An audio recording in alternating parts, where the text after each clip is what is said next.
It's a rainy one out there. I've got the cameras pulled up here. Let me share in so you can share the screen. It's Manassas Monday, so figured we'd take a look at what's happening in and around Manassas. These are the traffic cameras, and it is a wet one out there. This is what am I looking at here? This is 66 East at mile marker 49. It's it looks like it's near Manassas because 47 is Princeton Parkway. And this is Route 28. Some of this is confusing. This isn't VDOT's cameras. These are weather bug cameras, and I'm not sure exactly the accuracy of these. I'm not saying they're not accurate, but also just a little unfamiliar with the interface on this camera. But as you can see, very wet out there. This looks like yeah, that's Piper Lane. I can tell. I've been to that Wawa a few times right there. Wet one out there, out near the Target, Souter Village Square, and the airport there off to the right, Manassas Airport. Happy Manassas Monday, but more importantly, happy Memorial Day. Today's a day that we pause and give thanks and remember all the people who gave all for us to live free and to have this great country that we call the United States. And we are very, very grateful that they did so. So happy Memorial Day. I hope you're having a great vacation, 3-day weekend. If you are celebrating, as the screen shows, it has been a dreary one outside. And looking here at the National Weather Service forecast, it doesn't look like that is going to change.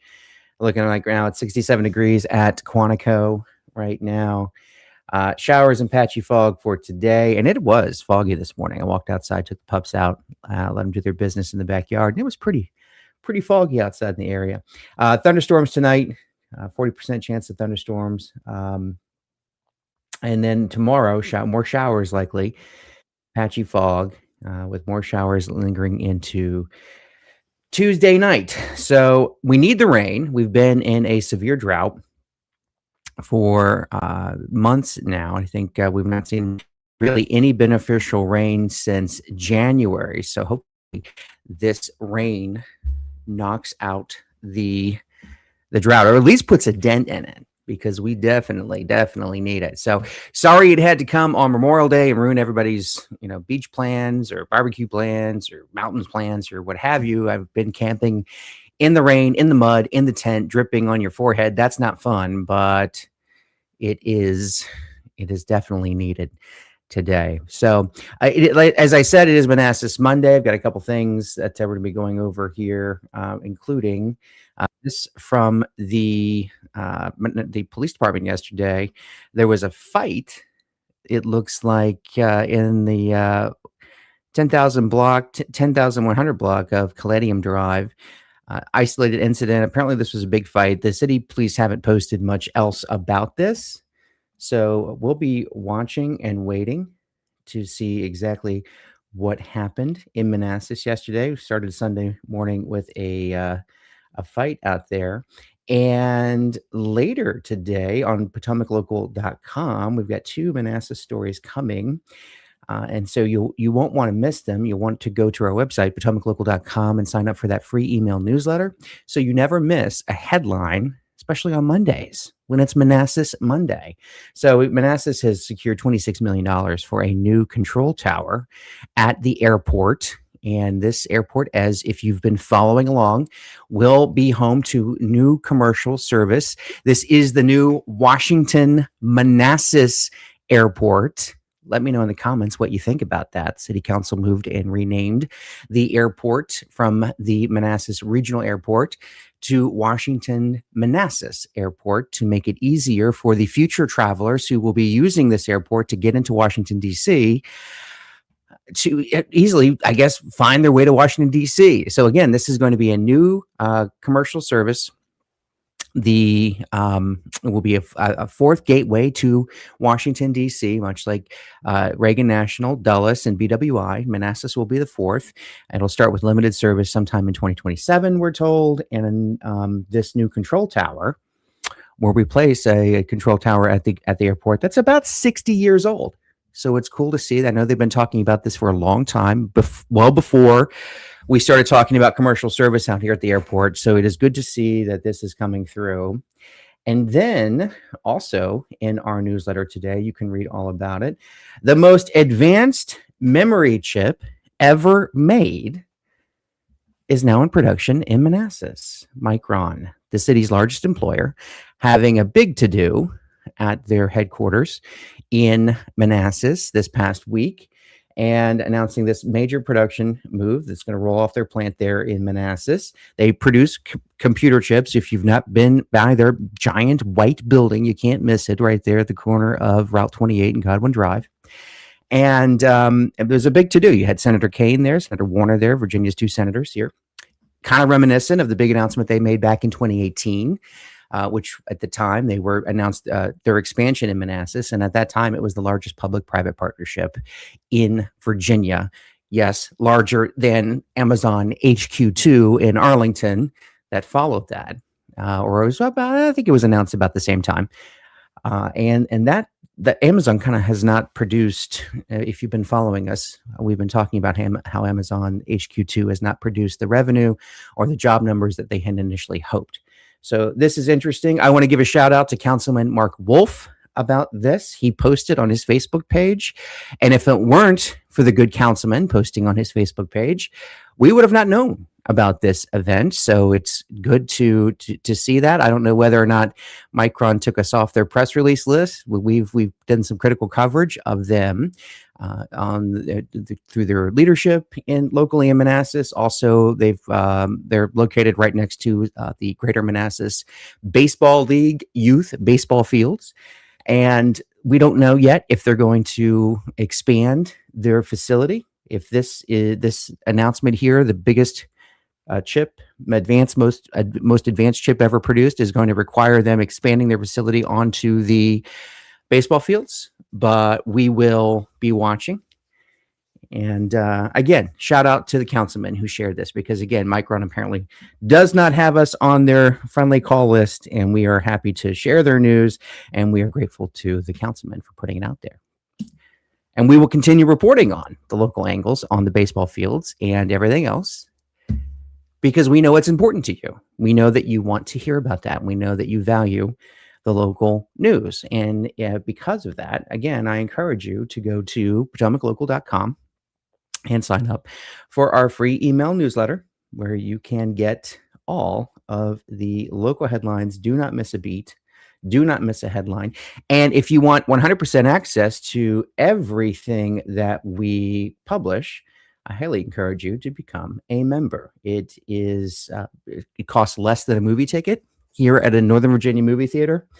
And we certainly do appreciate the support. It goes a long way to keep the local news coming, the lights in our newsroom turned on, and everything else. Your support means the world to us. Please consider becoming a member at $8.58 a month or $103 a year.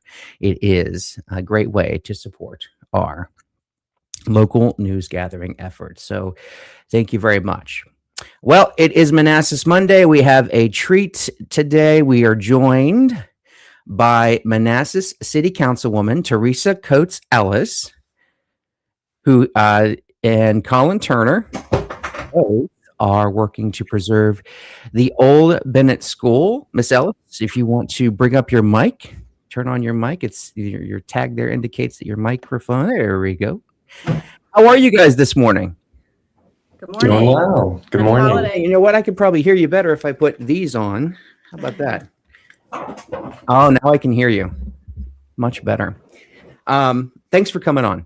It is obviously, as I said, Manassas Monday, and we have been following your work to preserve the old Bennett School, right? And so this is the school that was built in 1909. It's They don't build them like they used to. And now this building is at risk because the county, Prince William County, is expanding its courthouse.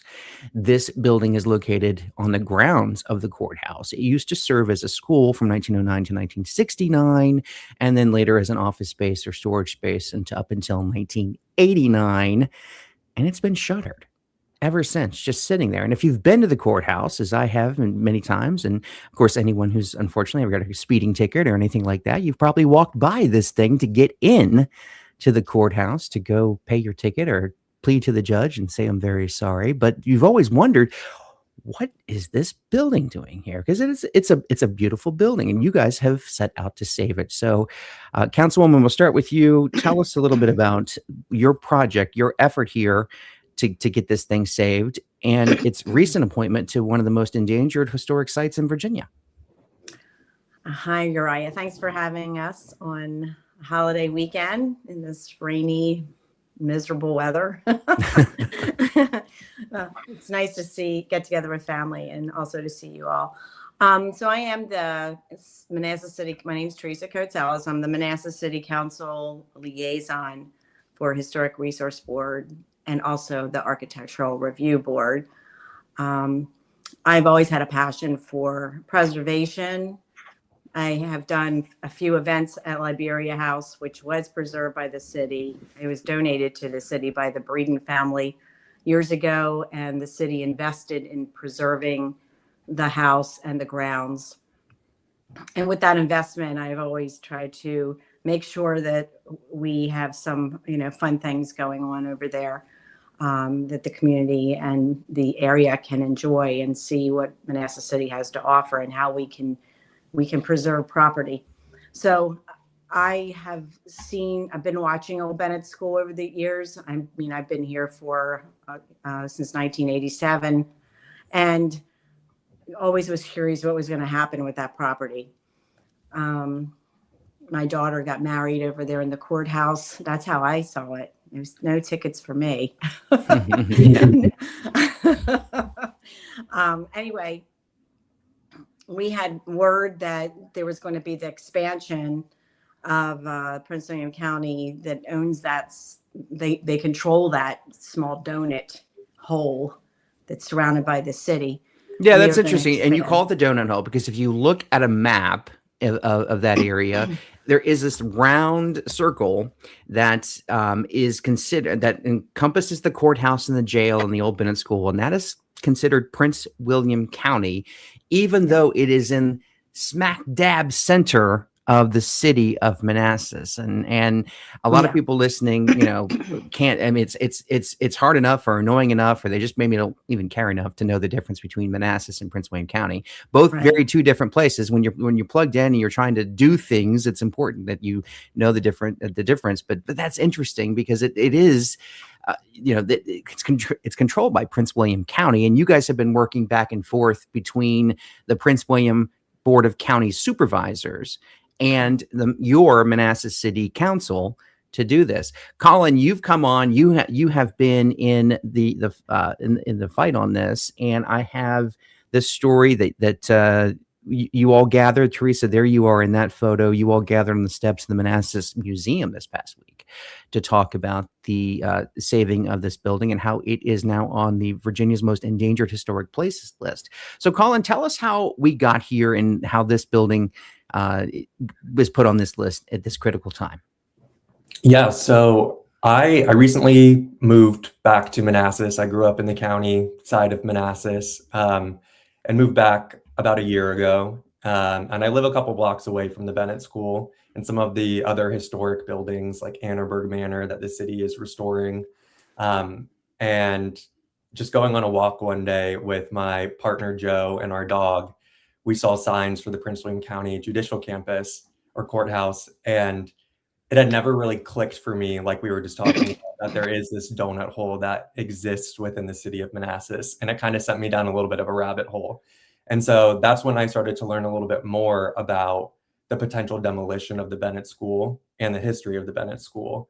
And it was a little bit difficult for me to track the public conversation as to where demolition was something that the public had an opportunity to engage with decision makers on. So that's kind of what led me to research and find a little bit more about this building's history and about the efforts that have gone into preserving it in the past. So I started to just speak out a little bit, and I attended a historic resources board meeting, and that's where I met Councilmember Coates Ellis, and was able to just connect with her on the issue and the passion of preservation. And through that effort, I was able to connect with Preservation Virginia, and I learned about their 2026 Most Endangered Historic Sites list and applied for the application, and the site received the designation this month. Have either of you been inside of this building? Because it's looked like this for about as long as I can remember. And I'm wondering what's inside. I mean, when I was back, this was been years ago, 2010, 2012 timeframe. There was some talk about restoring this building on the county side. There was some work on maybe some asbestos removal from inside. There was also a story about removing a colony of bees that was in this building. And Councilwoman Ellis will be getting to the Manassas Bee Festival here in a minute, but that's my nice segue from the bees. We're not going yet, but that's my nice tie-in there. But what's inside this building? I mean, has anyone been inside? What does it look like? I mean, you see on the outside, it's got these beautiful columns here. If you're listening and not watching, this building made of brick, it looks like 2-3 stories perhaps. It's got these beautiful Romanesque columns. I believe they're wood. I don't believe they're stone, but still, this very Jeffersonian portico in front of this building. Again, built 1909. They don't make them like they used to. What do we think's inside? There is mixed opinion about what's going on inside. I have not been inside. I would like to see inside. That's a step that I think that has to happen next. Since the city, Manassas City and Manassas Park has a shared service agreement, the expansion of the courts and, to accommodate the jail expansion, that has to happen. That's a huge part of our shared service agreement. I don't think we're going to be involved with the cost of the expansion, but of course, the operation costs afterwards will be part of that agreement. So I like to see what's going on inside with an architect, get an independent assessment of what's going on. There are a lot of different stories. The asbestos I heard was remediated years ago. There's some discussion, and Colin might know more details about this, but I think there is a study going on right now, but it's being done by the the engineer firm that's also slated to do the expansion. So I think it should be an independent review. I think that would be more fair. So Colin, do you know of any other reports about what's happening inside? Yeah, I know that the county has done some kind of study within the past couple of weeks, and we're waiting to hear back on those lab results. They sent samples for asbestos, lead, and mold. So again, though, that's just a walkthrough assessment. That's not a structural engineering assessment that determines, how structurally stable is this building and how can it be preserved. The county also did a pretty significant study in 2018 and 2019 where they did a feasibility study on the building. They hired Mosley Architects, and that report has some pictures on the inside, which is kind of cool. Uriah, like you were saying, what's inside? If you get a chance, you can look in, and it's obviously dark because there's no electricity, but you can see some of the wood staircases, and there's original blackboards still on some of the walls there. And that report said that the building was of high architectural quality, and with modernization, there's potential for future reuse. So it's something. Were these pictures available? I mean, is this report public? Can we share that out there? Do you have it? Can we share a copy of it? It's posted on saveoldbennettschool.com on we've got a document library. Let me see if I can pull that up here. Okay. Thanks for letting me know about that, because I was not aware that was pulled up here. And this is your website. I'll show your website as well, so people can see saveoldbennettschool.com. There we go. There it is. And preserve our history. Now, as I look for this, you can what we're hearing from the county is that it's going to take $54 million to move this building, to move it to a different location, because again, they're going to expand the courthouse. They want to, I mean, and this plan to expand the courthouse has been in place for more than 5 years.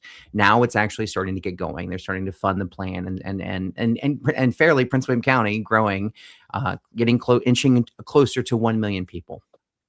And they need more space at the courthouse to do all these things. But at one point, there was some plans to incorporate this Bennett School into the entrance of part of the newly remodeled or expanded courthouse, and there was some talk again about preserving it more than, and it's been over 10 years, but now the county has seemed to have done an about face and seems to be, well, the only answer now is to demolish the building and take pieces of the building and put it in a new exhibit that would live in the newly expanded courthouse. And so that seems to be the county's line. You guys obviously saying different. And if you want to show me exactly where this is on your website, I do want to show. I mean, I'm really curious, and I know our audience is too, to see what's under inside. the plans tab at the top. Okay, there we go. And if you just scroll down a little bit, there's a documents library. It's got the PIF from 2002, but the 2019 study has some of the more, and in the middle there has some of the more recent documents. Okay. So do I need to keep going here? Is this where if you download? Yeah, the pictures aren't right on there. If you download the report, unfortunately, It's a 225-page report. So right. It's going to take some digging to get through. There's lots of information. Oh, look, there they are. Okay, that's cool. Look at that. Okay. Thank God I have a decent internet connection. Thank you, Elon Musk, for my Starlink. Okay. Yeah, that's awesome. Look at that. I've never seen inside this building. I mean, yeah, we're looking at pipes and stuff, but still, I've never seen. This is so cool. Oh, look at that. You can see that. That's some neat look. Then that's like over a doorway there. That looks to be glass. And then there's and there's the Roman column looking things that I assume were on. And these are the ones that are out front in the building. You see some damage there from some deterioration. So yeah, this is cool. Thanks for posting that. There's the old ceiling, the light fixtures. Never, like I said, I've been around here pretty much all my life, and I've never seen inside the building. So that's my first look inside. And did you say there was a staircase or something? Am I thinking should I think back to like Titanic, where Jack meets Rose on the staircase in that movie, or am I just over imagining things? Not quite as extravagant, but I mean, pretty cool for something that you probably don't see in an elementary school these days. Yeah. So yeah, definitely dig through that report and see if there's any pictures or if there's anything interesting that stands out to you. And unfortunately, I don't think I was even sharing it. So I'll put we'll post this on our website, potomaclocal.com. And if you may already be watching this podcast or listening to it at potomaclocal.com, but I will post that document on our website so you can see these pictures from the inside. Uriah, not only is it a grand building, when we had the Preservation of Virginia give the designation of one of the most endangered places in Virginia, the architect's grandson spoke, Mr. Robinson, and the placement of that school, the story that he told was it was placed on a hill and it was built to be a grand structure so the children would want to go to school. It would be a place that they want to go to school. There's a lot of significance with the history of that school and how education, we were integrated, came together during a time that was, we were divided. We had the Peace Jubilee in that area also. That was another time of bringing our community together. There's a lot of symbolism.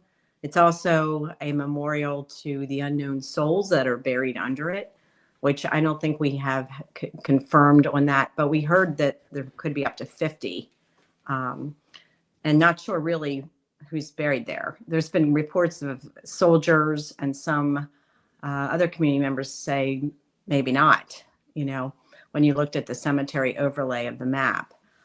So, there's a lot of significance there. Another area, and I don't want to go on and on, but I do want to say that now the Prince William County is facing a population increase of 1 million, up to 1 million. Where are they going to go after they expand? What's the future of that whole, operation there? So are they going to knock down the old courthouse next, which was saved years ago?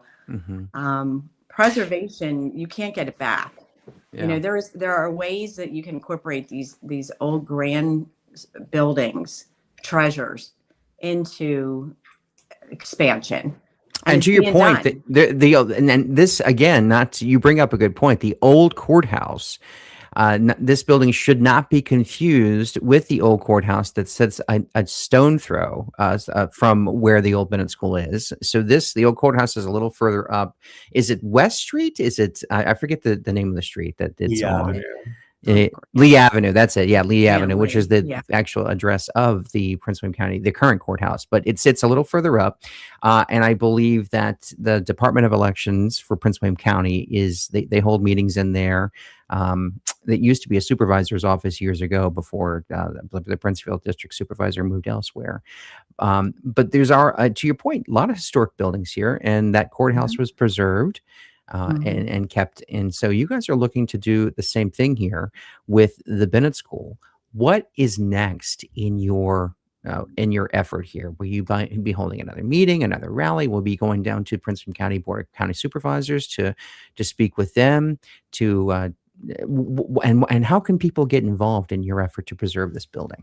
Well, I'll speak first. I mean, Colin has some ideas as well. I want to thank Colin for really getting people involved when he showed up at the Historic Resource Board.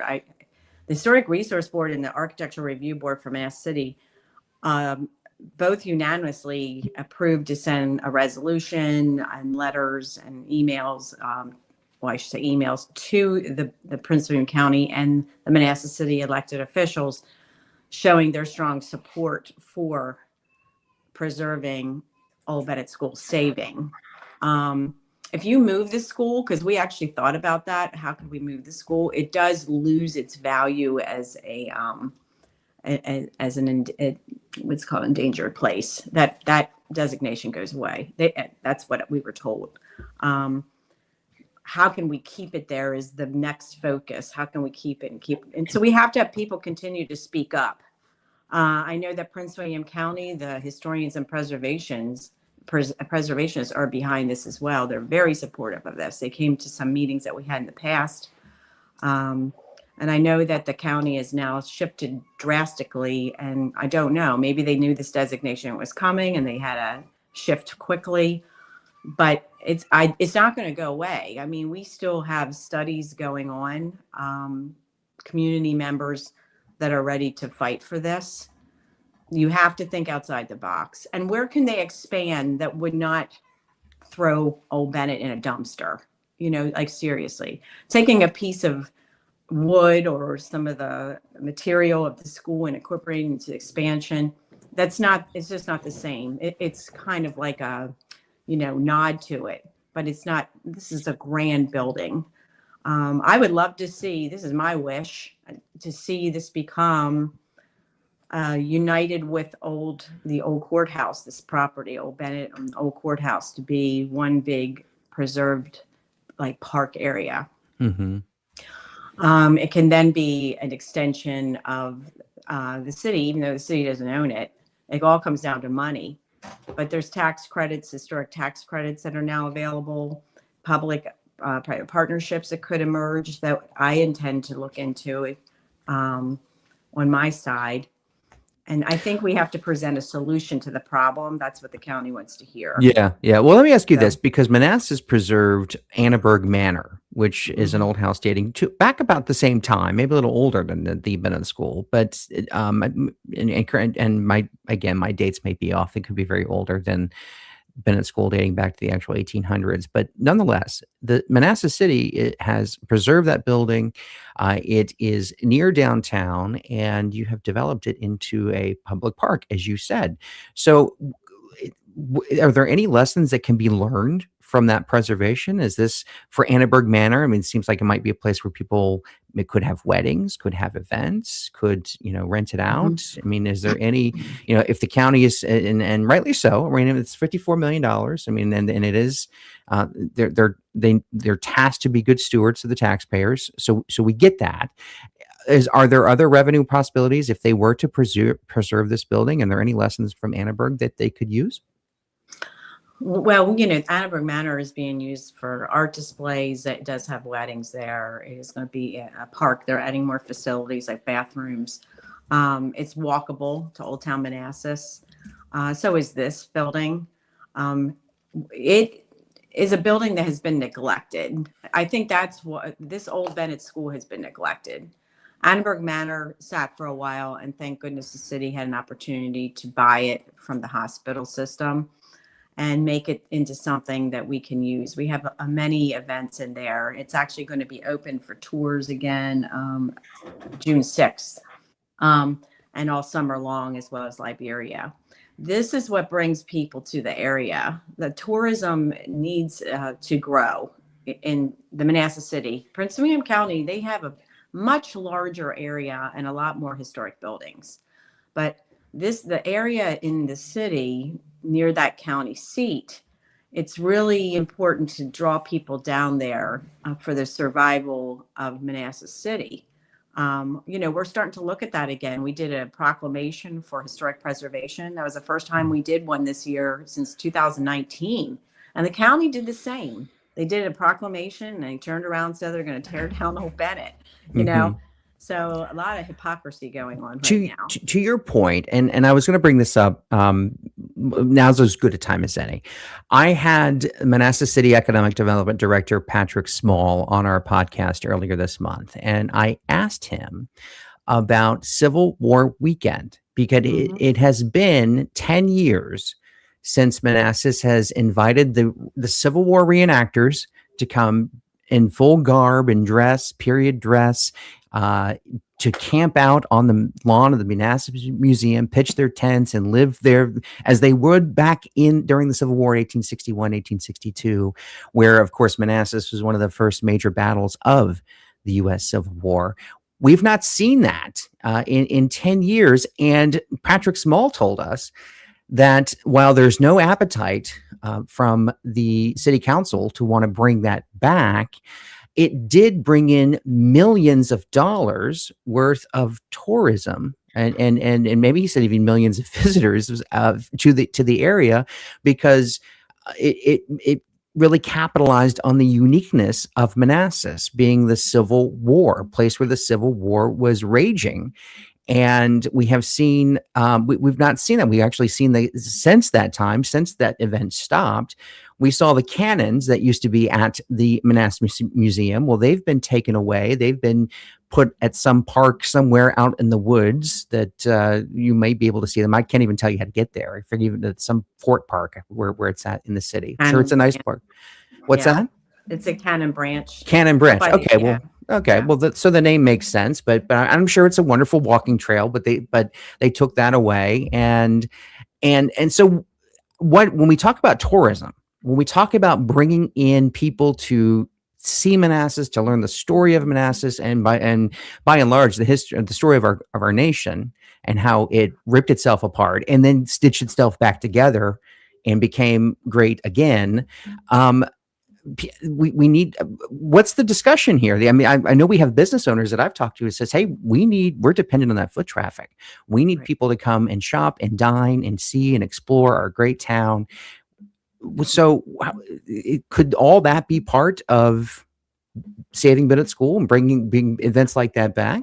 Well, this, I'm expecting really this fight for Old Bennett School to become even more beyond the region. I could see it become more even of a national fight, to be honest, because what's interesting about that school is that school really has nothing to do. Well, it was not there. It wasn't a Civil War hospital. It wasn't a Civil War headquarters. It was a school. And it also represented the history of the building of Manassas after the division. We had like I said, the Peace Jubilee. there's not anything negative attached to that school. So if they're gonna tear that down, everything's in jeopardy to be torn down. It's almost like a big statement that I don't think we should be known for. You're right. Manassas, our competitive advantage, if you're looking at a marketing to get tourism, is the history of the Civil War. You can look at it any way you want, but what we have found is there's a lot of quiet people out there that want to bring the history back, to remember that afterwards it brought us together. It was a pivotal point in history, unfortunately, that had to happen so we could come together. And we can incorporate living history into that. That's what I'm seeing. I've been posting a little bit here and there about, history. You have to use certain, heritage preservation, all very important. People don't like to have, scars ripped open. Let's be honest. I don't blame them for that.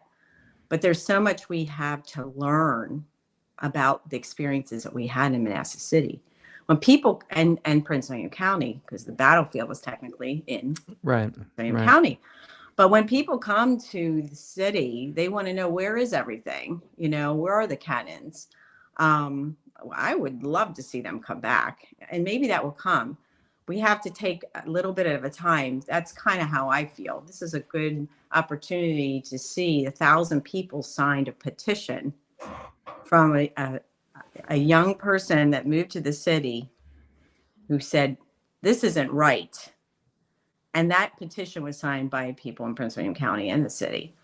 And the petition was to bring back the cannons to... Oh, no, to bring back Old Bennett School. But I'm just saying, we're trying to make sure people understand that the symbolism of that school really has nothing to do with the Civil War, but it's still being torn down. But it is a piece of history that people want to touch, essentially. Exactly. Yeah, it's a piece of there's more to the story. The Civil War brought so many more stories out of it that were the building of this area. Yeah. So I hope that we can bring more of that back, Uriah, but it really has to be a little bit at a time and has to be more with living history to incorporate everyone that lived in the area. If you're listening or watching, let me know in the comments what you think should be done with this building. Should it be preserved? Should it be opened up, reopened, reimagined, let people in and see this piece of history going back to more than 100 years? Or should the county do what it needs to do and demolish the building, what says it should do, not maybe needs to do, maybe it's a judgment statement, but what says it needs to do, and demolish it, make it part of the new courthouse, put an exhibit in there? What would you like to see, especially as we weigh preserving our past here in an area where, and this is not an opinion statement, this is a true statement, where data centers are plowing over every last square inch of land they can get here in Northern Virginia. So you guys are really bringing up a good point at a pivotal time about preserving our past so our children can see where we've came from, so we can get a sense of where we're going in our future. And I'll tell you, back to the Civil War part, many eons ago, I used to work at the City Tavern as a server. The one they've demolished is now a parking lot, maybe a new hotel at some point. But people would come and I would talk to them, and then they're like, yeah, we're from California. We're from Oregon. We come out here because everything is old and there's red brick everywhere and it's Civil War, everything. And we just don't have that where we live. Yeah, my family's from the West Coast originally. So when we first moved out here, didn't appreciate it at the time. We had season passes to Mount Vernon. And I think after a couple of summers of having season passes to Mount Vernon, we were over the Mount Vernon trips. But looking back at it, it's something that I have a different appreciation with. And same thing with looking at the history that we see in Manassas. And like we've talked about, I think the Civil War portion of the history is not necessarily happy or pretty history to remember, but it's important history. And I think the Bennett School has lessons that we can learn as a country today from the leaders back then. You had people that were veterans of the Civil War that were able to come together afterwards and make a decision to build this school and move forward. So I think it's reminiscent in some ways of divide and conflict that people feel all throughout history, and those moments where people have to come together to keep moving forward. And I think that that's something important, especially with this weekend too being Memorial Day. I think seeing how we know that some people sacrifice the ultimate sacrifice for our country. And I think that we have people under the old Bennett School that they sacrifice the ultimate sacrifice for this country as well, so that we are able to be the country we are today. So I think there's lessons to be learned, and I think there are ways to honor that history that has helped us, I guess, get to where we are today. And I think that there's lessons to learn from looking back at what they've done there. You bring up a great point, and Teresa, you have talked about the Peace Jubilee, and for anybody listening who uses the word like Jubilee anymore, I think it's a great word. I think people should use it. I mean, you should be jubilous all the time, if you ask me. I think it's great to be jubilous. But the Peace Jubilee was held about, what was it? Was it 50 years after the end of the Civil War is when it was held? Or it was obviously after the Civil War, and President Taft he actually came to that. To Manassas. And what it did was it brought together veterans of the war from the Confederates and the Union, and they shook hands and they got together, and they it was, again, a part of that stitching the nation back together after the brutal Civil War. And it was a whole period of reconciliation. Out of that, we got a lot of the statues that we have seen in the past 5 years that have been the center of these the news stories. Especially, they took them all down from Monument Avenue in Richmond, and in Charlottesville they melted one down, and now they're talking about making a new one out of it and putting it somewhere else in the city. We got the US 1 Route 1 from Jefferson Davis Highway. So it was all to sort of honor the past, and it all came about, I think, about this time 100 years ago. So the Civil War ended 1865. It wasn't until 1926 that Route 1 was named Jefferson Davis Highway, and it was all a part of coming back together, reconciliation, and things like that. So it's just interesting. What's old is new again as we come back and talk about preserving the past, honoring the past, and so we can bring, again, more people out to support the local businesses and see the town and see that and ensure the future, especially for these local job creators who rely on tourism and those dollars to feed their families and well, I travel a lot because my 7 kids are all over the country. So we do get to see different parts of the country and how they take on tourism, because the first thing we'll do is go on a tour to see what is this city or town all about. I think the most significant was St. Augustine. It's in Florida, and that was one of the first towns or cities in the country. They have a huge fort smack in the middle of their city with so many cannons, I don't even think I could count them all, facing the town and out into the sea. And gave the story about, how they survived all that.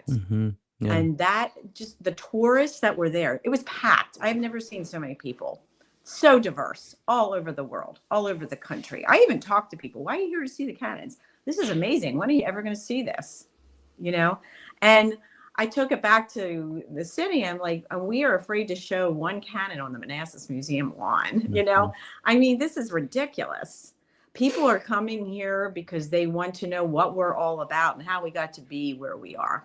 And so, this is just a small example of what we can do with Old Bennett. Old Bennett has way more significance because I think of the symbolism of, the reconstruction and also education.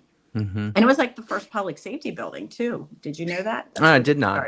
Yeah, that's where they started it. So you have our public safety officials like, please, give us a little honor here too. Yeah. It all ties back to identity too. Like you were saying, Councilmember Ellis, like that example you just gave, there's an example of true identity in place. And I think if we continue to chip away and remove the Civil War history from Manassas, then the question is, what is our identity? What do we become known for? If you can't tangibly see those things and you can't learn about those things throughout history and see how it's impacted the place that we live in today, then what is Manassas? Mm-hmm.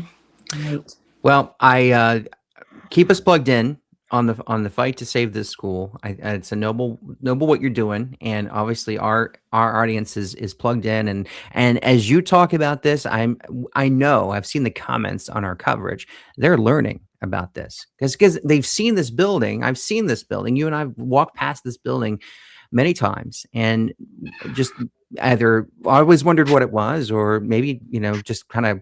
I'm going to court. I'm only focused on going to court, but there is a lot of history here, and it's right here in a very popular place. And to your point about making it a park, I think that'd be really great because you have so many people already there, whether they work or visit the courthouse. What a great Well, thing. they also have plans. I think 2013 was there were plans that's what they were going to do with it. If I recall, it was a green space. There were plans to incorporate that building into the expansion. There were many different plans. I don't know why it shifted so radically to destroy it, unless it's just because of a new elected body that's there. That's what makes a lot of decisions. Who's sitting in the seats right there? It's important to have people in the seats that understand the history and respect it, and want to try to preserve it. No one's going to come here to see the big sea of data centers. You know what I mean? They're not. You can bulldoze everything and put new stuff, but really no one wants to see the new stuff. They want to see the stories of the community. And this is just such an example of what should be saved because it has so many stories, and it's a prominent place right in historic downtown. Well, let's do this. Let's get the story of I'm going to switch gears and talk about the story of the Beef Festival here, because this is one of the things that you started. Was this 2020, then 2021? We're going on its 6th year now? Yeah, this is the 6th year. And, it's funny because the Manassas Beef Festival we decided to have it at Liberia House because it was ready for events, old home.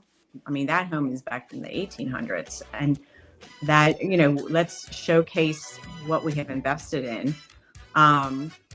We had up to 10,000 people attend one of the events. I think it went down a little bit last year because it was so hot, but it's one of the top summer festivals in the region. The Washingtonian magazine listed it that way. And, it's a feel good. When we were talking about, I think why the city embraced this, because they wanted to see how can we repurpose Liberia. We put so much into it. We need people to see it. We're not going. It's kind of buried among a community of residents and some businesses on the side. It's a real surprise when you pull in there and like, wow, this is so great. Acres of green space and mature trees and this beautiful home that's open for touring. So this event will take place again this year, Saturday, June 20th, from 10 a.m. to 2 on Liberia House and grounds. And then people who are not familiar with this or not have been to this and don't know how, I mean, looking at the video here, it has certainly grown every year you've done this. But a lot of people are like, well, bees, I don't necessarily think, I might think about the Civil War when I think about Manassas, but I may not think about bees. What's the connection between bees and the city of Manassas? So, okay, the Liberia House and grounds probably had an apiary. If you have anything added to that historic property, there has to be a tie-in to the history. You can't put a playground there. They probably had an apiary because it was a dairy. I think it was a dairy farm when Portner took over. And also they had gardens. So we put the historic garden in front of the house, the master gardeners and the local garden clubs. We put a beautiful native plant garden. So that's kind of the tie-in there. We knew they had bees. My husband's a beekeeper. I'm also a beekeeper, but I help him more. He's very, I would call him almost a master beekeeper by the experience he has. So we started the apiary with the blessing of the city and had the community paint the bee boxes during the pandemic lockdown. And we yield an abundance of honey every year. We had a bumper crop last year. And then we have it at the bee festival for people to get to taste, as well as other local beekeepers. So we are a Bee City USA now because of this event. And that's a big part of it. You have to have continued awareness of saving our pollinators and planting native. That's the Bee City USA's mission. So that's what we are. We were the first city in Northern Virginia to be a Bee City USA. Oh, that's awesome. And look at those sponsors that you've got. You've got George Mason, UVA, Sinistral, Rotary, Mr. Handyman, Miller Toyota. I mean, to go on and on and on. It looks like this event has really been embraced by the community. See, UVA Health is our main sponsor. Their focus is, healthy food. The pollinators are critical to our growing food source. We also have George Mason. They are a bee campus, Bee City USA campus. So they come with their master beekeepers and help us with the apiary and doing live bee demonstrations and also talking about the native bee population, which are very important. Yeah. And to your point, I think I was out at Liberia last year as you guys were getting ready for this, and I was shooting some video out there, and I was watching your husband tame the bees and use the smoke and calm the bees down. And if you ever want to see something fun, watch Teresa's husband get determined to find the queen. George. Watch George get determined to find the queen of the colony. I put my camera as far in as I possibly could, and he did find her. So this is obviously run by people who love bees, who love the environment, who love the city. Prince William Regional Beekeepers Association is the training ground for the beekeepers locally, which is a huge, robust club. You would never think they were so popular. They are. We also have live music, and Sinistral Brewing is doing a local honey lager, and they're going to have it at their brewery in Old Town Manassas, as well as bring it to the Bee Festival. And Blaine Perry's live band, who owns Sinistral, his band is called Longest Day of the Year, which the longest day of the year is, I think, the next day after June 20th. So they'll be playing as well as bluegrass.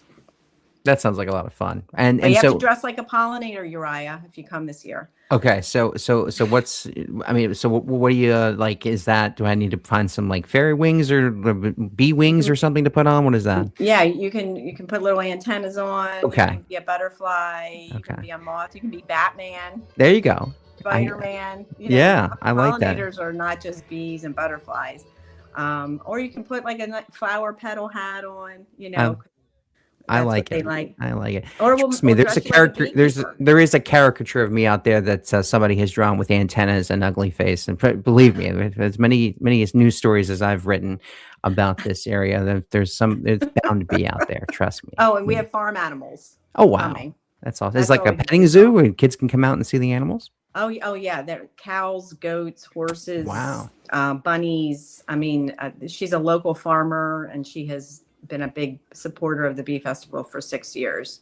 And Mark Olson, who's the chair of Historic Manassas, he does a great job. He's a big part of our board. It's a nonprofit.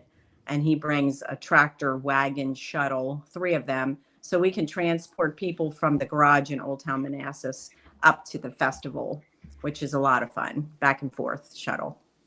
Well, the event takes place again Saturday, June 20, 2026, from 10 a.m. to 2 p.m. at Liberia House and Grounds. We will drop the link to the website, ManassasBeeFestival.com, in the description box of this video, so you know where to go. And do you need tickets? Can you just show up? How does it work? It's free for visitors. We have vendors galore. We had 150, I think, last year. There's a fee for the food trucks and the vendors and all of that. But people can also walk. They have a 2K honey hike with signs, so they can walk from the garage or the Manassas Museum as a starting point. And, you know, it's 2K. It's not that hard. You know, get your steps in. Yeah, there you go. And then you recently just held a great Manassas camp out here Yeah. at Liberia as well. Yeah. Yeah. So you are really working to get people outside and connected with nature right in their own Yeah. backyard. Well, there's been a lot of spin-offs with this bee festival. It's so successful. They're like, we have such an audience, and they want more and more. We did the pollinator, the wall mural pollinator with Kerbabble last year at the gateway of downtown Manassas. People are taking pictures there all the time. It's become a nice identity focus for the city down there. So we decided to do the Great Manassas Camp Out. We are outdoor people. And we lucked out because the weather, it was a little cold, but we had no rain. It wasn't too hot. So we had about 100 people, and we named them the Trailhead 100, the first 100. Nice. We had music. Colin was there. He was a big part of helping with that. I think he chickened out. He did not camp out, though. He did not do that. I didn't make the camp out this time. Next year. It's always next year. It was all tent camping.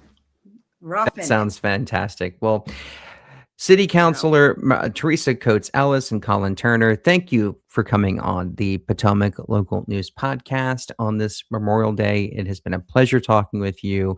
And of course, as I said, we'll put links to SaveBennettSchool.com and ManassasBeeFestival.com so you can follow along with everything that is happening in Manassas. So thanks again for coming on. Thank you, Ryan. Thank you. And of course, we talk about Manassas every Monday on our podcast. If you have something that you think we should be talking about in Manassas, please drop us a line, news@potomaclocal.com, news@potomaclocal.com, so we can stay up on what's happening. You, of course, are our eyes and ears in Manassas. So if you see a new restaurant, a new business, if you simply see something that wasn't there before, take a picture with your cell phone and send it over to me. News@potomaclocal.com. You can also text us 571-989-1695. 571-989-1695.